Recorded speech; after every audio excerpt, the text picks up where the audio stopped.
Hello, welcome, and welcome back, ladies and gentlemen, to this episode 12 of Fighter Jet Roundtable Season 2. We have 4 new aircraft and some new competitors that are going to be making their way through the hostile skies of the Watchtower and the Roundtable. So, without any further ado from me, let's go ahead and get down there and see what all we have in store for you today.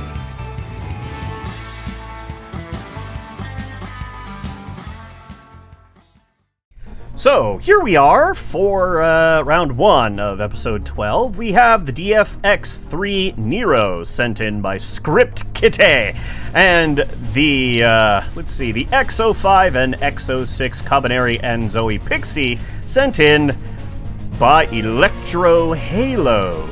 That's the name you guys probably haven't heard for a while. It's because he very early on submitted some aircraft, and this is his second attempt. That being said, let's go ahead and take a more robust look at some of these. Screw it, we'll go with these first, since they just happen to be the first on the list. So this is the Xo5 Kabaneri. Let's see, more or less very similar to its cousin over there. The only difference, for the most part, at least that I could find, was that they're using different weapons loadouts. These are running with AIM 120s, AIM 9s, EMLs, and GAU-22s. There is a single EML in the center line of that aircraft, and 2 GAU-22s, which is completely legitimate. First time, I believe, during this competition, I've seen somebody try and use a single EML, at least in recent memory, so it'll be interesting to see how that plays out. As far as design of the aircraft itself, there is one thing in particular that sticks out to me about this design that has me a little worried, and that is the fact that it's very spindly. There's not a lot of very high HP support parts here. Most of these parts are pretty flimsy, attached to things that don't have a lot of HP. This part here has 1200, but the main wings only have 100 HP. The parts that the engines are attached to, 700. The intakes, 500. These small wing connector pieces here, 400. All in all, it's pretty flimsy. One proxy detonation from a missile could spell doom for this aircraft, but maybe it has maneuverability that we don't see. That being said, we'll go ahead and get on over to the Zoe Pixie over here. This thing is, once again, more or less identical to its cousin, with one exception being the loadout. Once again, AIM 120s, AIM 9s, those are not 120Ds or AIM 9Xs, plain 120s and AIM 9s, and it's got GAU-22s, as per usual, and the TLS laser pod. Once again, using a special weapon we haven't really seen too much of, with the exception of recent memory being the Alicorn, and I do believe the triages back few episodes ago. That being said, it'll be interesting to see how these aircraft fare against their smaller competition. Speaking of which, let's go take a look at that. So this is the DFX-3 Nero, once set in by Script Kitty. It has that sort of Gen 6 super stealthy, sneaky kind of going for it there. First off, we have AIM 9X's Blue Rose, which are actually the name for the pulse lasers. Interesting, since Blue Rose, I believe, is the name of Nero's sword in Devil May Cry. Could be wrong. Either way, we've also got Meteors for long range and some PL-10s for long-range heat-seeking capability. Probably going to be using those to try to counter some of the stealth-capable aircraft on the competition. Interesting, on the back here, we can see that this actually has 6 engines, 2 of the tiny little Pegasus engines on each side, as well as a Product 30 engine for the main powerhouse.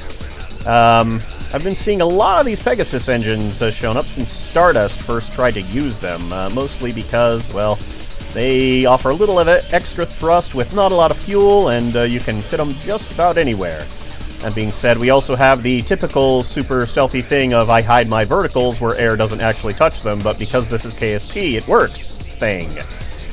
That being said, this aircraft looks quite speedy, very light, very capable, very maneuverable, and I can't wait to see how it goes up against these other aircraft. Will history repeat itself, or will things be different? Let's get into round one to find out. So here we are, Team A versus Team Devil Trigger. Bang, bang, bang. Into the sky with these. And we can see the Neros are already off and into the sky, whereas the Xo5 and the Kabaneri seem to be kind of taking a bit to get up there. They're now gaining altitude very slowly. Well, this is going to be one of those long waiting fights, so you guys get to enjoy editing. Meanwhile, I get to experience pain.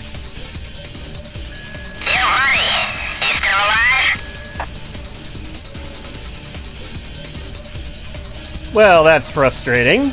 I guess we get to run it again.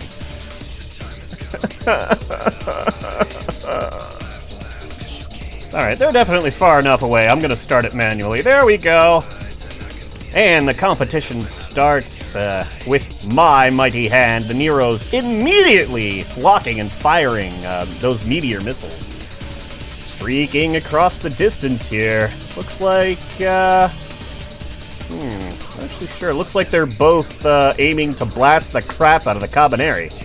That, could be bad. And, oh, it's, whoo, up, and they might be heading for the Pixie now. And the Pixie gets blapped. Let's go ahead and get down there and see how it's doing. Yeah, like I said, not the most beefy of aircraft parts there. Proxy detonation managed to take out over 50% of the aircraft. That said, the Kabaneri is now getting into distance, so let's go ahead and get back here and watch it as it comes in. Let's go ahead and get that down there. We don't need to look at it. And there we go. Another very quick kill for the Neros and Script Kitty. Let's get into round two. So here we are for round two. Let's get them into the sky. If I was a betting man, I'd have to say that Nero, well, probably going to pull this one through. And once again, forced starting the competition due to derpy AI on team, well, the team on the right side. You know, guys, I really hate to say it, but at this point, you gotta test your aircraft to make sure that they can also perform when put on the B team side. Like, we seem to have the most problems with aircraft over there, and I know it's very, it's nice to spawn your planes first when you're testing them, but still. And Kabaneri soaks a meteor to the face, and Pixie absolutely annihilated by a long-range meteor. Kabaneri, now the solo craft, and it's, well,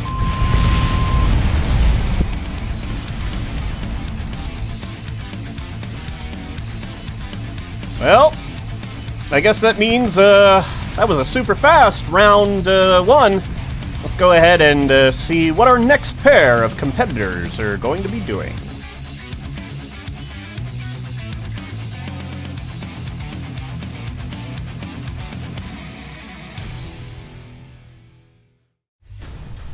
And we're back for our next set of competitors. Today, we have the DFG-9-1F North Star and the STAS-3H Wraith sent in by Big Boy, who is a new name to the competition. Haven't seen them before, and always happy to see a new and fresh face on the field. And, Big Boy will be going up against the FJRT Starfighter 2G and the F-181C sent in by Q is for question. It's become a name we've had in several episodes at this point, so we have a newcomer versus, well, at this point they've been submitting designs, but this is the first time that Q has actually participated FJRT season. Anyway, he's participated in Season 2, but he did not participate in Season 1. So, both of these guys are kind of new. Anyway, let's go ahead and take a look at Team A over here, which is the North Star and the Wraith. North Star, first thing I noticed about this is that it's a quad-engine fighter. Going to be very fast and have a lot of thrust to weight. As we look here, these are both Saturn afterburning turbofans and Typhoon afterburning engines. Both of those engines, both of those sets of engines, very powerful and very capable of, well, bringing death to just about anything as far as power.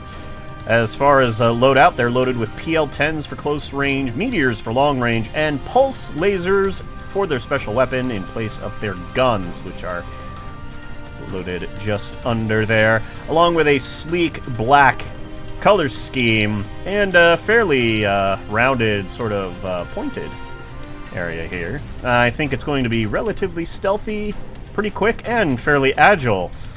So let's go ahead and take a look at what its partner, the Wraith, has to offer over here. Using a cockpit we haven't yet seen in competition yet, I believe, yep, the KU-34 cockpit, which of course is based on the SU-34 cockpit. That's actually a tandem cockpit. I believe it's called a tandem cockpit. Either way, where the pilot and co-pilot sit right next to each other.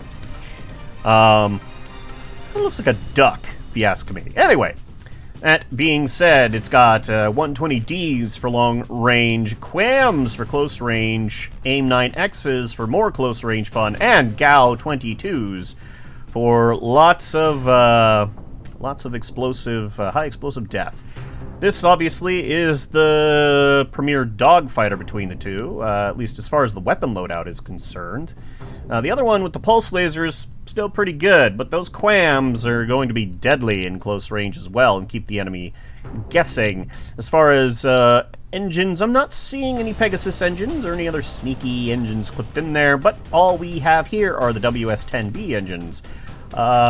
Good performing engines from the NMB pack that I tweaked, of course. Looking quite nice, all things considered. So, with the black and white team over here done, let's go ahead and take a look at what is on Team B. So, as said previously, Team B here is submitted by ScriptKitty, and, well, this looks like basically like a Star Wars starfighter. I can't remember which one, because I'm not a huge Star Wars fan. But that shape is unmistakable. 100% unmistakable. That being said, this has 8 engines on it, at least as easy as I can see there. 2 of the big bad ones being the B9 turbojet engines, which should be pretty cool. Those little Pegasus should be able to just throw this thing around. You wouldn't think it, but I've been told that this thing is actually quite maneuverable. Pretty cool. It's rocking AIM-9Xs, meteors, and pulse lasers. Of course it has pulse lasers. Why wouldn't it? It's a starfighter. Should have the pew-pew. And looks like it's probably going to be fairly stealthy, although not quite sure how stealthy the underside, the missiles, and this flat tail surface are going to be. But we'll see. We will have to see. That being said, let's go ahead and take a look at the F-181C, which I'm told is actually based off of the Stealth Hornet from the Arma series, which, now to look at it, I mean, kind of looks like a Stealth Hornet, a little bit. I do like it. I like all the custom detailing work here, which is actually really cool. Those intakes there, that little rescue thing, the no step marks, even the Delta logo and stuff that he's put on here, just really cool attention to detail, and I'm digging it big time. Like, you know, kudos for style points here for Q. And the Starfighter was on Team Q, but the other one was not, so I just changed them both to Team B for ease. That being said, this one rocking AIM-9Xs, GAU-22s, meteors for long range, and QAMs for close range. Should prove to be very similar as far as matchup and weapons are concerned. So it's going to really come down to aircraft performance. So, with that said and done, let's go ahead and get these two into the skies. And here we are. Let's get the start of the second bout for this episode. Let's get them into the air. Already we can see the North Star with that quad engine setup pulling ahead of the Wraith quite significantly, while the Starfighter and the F-181 are keeping together quite nicely. We'll have to see how that goes for as far as competitions start. Hopefully it won't force me to start it by hand again. I hate doing that just because it feels like it's not quite as even and someone will yell at me or something. But hey, I deal with what I'm given. And there it is, competition starts. Both aircraft pairs now spin around. These are actually dogfighting pairs. I don't know if we've had many matchups where there were two dogfighting pairs actually competing against one another. It's the rarest matchup as far as terms of the competition. I mean, you know, we have basically the same aircraft but with different weapon loadouts, but rarely do we have two teams of two different designs going up against one another. We can see, however, that the stealthiness of both these aircraft is coming into play. Neither one has managed to fire any munitions yet, and they're getting pretty close to one another. That being said, looks like the North Star is going to get close enough to fire its munitions first.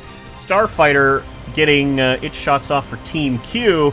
Uh-oh! I think we had a spontaneous self-destruction there. Let's go ahead and get to the North Star while it's coming in.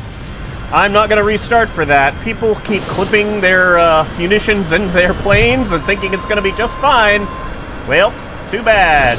And that being said, it looks like the F-181 was killed by the Wraith. It got shot off before it exploded itself. That being said, the North Star not looking too good as it plummets into terrain. And this team, well... looks like Team Q is effectively the winner for round one. Let's get into round two. And we're ready and set for round two between these fighters. Let's go ahead and get them into the air. Yeah, that spontaneous explosion, that sucks, but you know what? I'm not going to run it again. At this point, people clipping stuff into their planes or whatever else, you got to test for that stuff, guys. You really do. Like... As far as I'm concerned, that's on you, my friends. That's on you. And another picture-perfect start for these aircraft. Well, at least as far as the competition's starting. Let's hope the Wraith doesn't delete itself from existence this time when it fires its missiles. I'm almost certain that was a missile collision hitting the aircraft. I don't think there's anything else that could have been, which has to deal with missile placement and how the plane is maneuvering while firing munitions. Alright, they are now closing in on one another. The stealth factor for these aircraft playing into who's going to fire first. Pretty sure once more we're going to get the North Star firing first, and we do. Wraith should be firing now. Let's see how the Wraith is going to do. Uh-oh, looks like that missile's pretty close to the Wraith itself. Let's go ahead, and I'm actually going to watch from the Wraith's perspective now, since we didn't get to see very much of it last time, since it kind of exploded. So it looks like the Wraith is now trying to move in on the 81C there. Streaking in at a little over Mach 1, launching those AIM-9s as it gets closer. Pulse lasers now lighting up, shooting at the start fire from the North Star. Much rather would watch that. Okay, we have a quick flyover here, rather. Go ahead and drop that just out of the way. We've got Starfighter still moving quickly. Pulse lasers from the North Star. I think we have a collision. Ooh, we do. Not sure what killed the F-181C. Might have crashed into terrain. Not sure. Either way, this is now a 1v2. And as per tradition, we're going to go ahead and slip to the Starfighter here. It's on the tail of the Wraith with those pulse lasers. Just chewing through it like... whew. Ooh, there we go. We've got... oh, uh-oh. That's bad. Turning to try and, well, joust with another pulse laser craft is always super, super dangerous. That being said, against all odds, for the moment, the Starfighter is still alive, managing to tank another load of hits from the North Star. This is now a 1v1, effectively. Those pulse lasers are pretty skewed. It looks like it only has one pulse laser remaining, actually, after that big blast. Could still win here, but it's gonna have its work cut out for it. Yep, looks like it's having problems staying on target. Still, though, able to turn very impressively. Starfighter still shooting at the North Star, potentially even getting hits. Hard to tell. At this point, this is the North Star's fight to lose. The Starfighter is managing to maneuver quite well, despite taking crippling amounts of damage. We're definitely getting to see a proper dogfight here, which is amazingly awesome, considering we don't get to see those very often. Oh! Oh ho ho! Cockpit snipe! Oh, holy crap! Woo! Alright, and with an action-packed finale there, round 2 for the day is going to be going. Phew! To Q is for question. Damn! That was rough.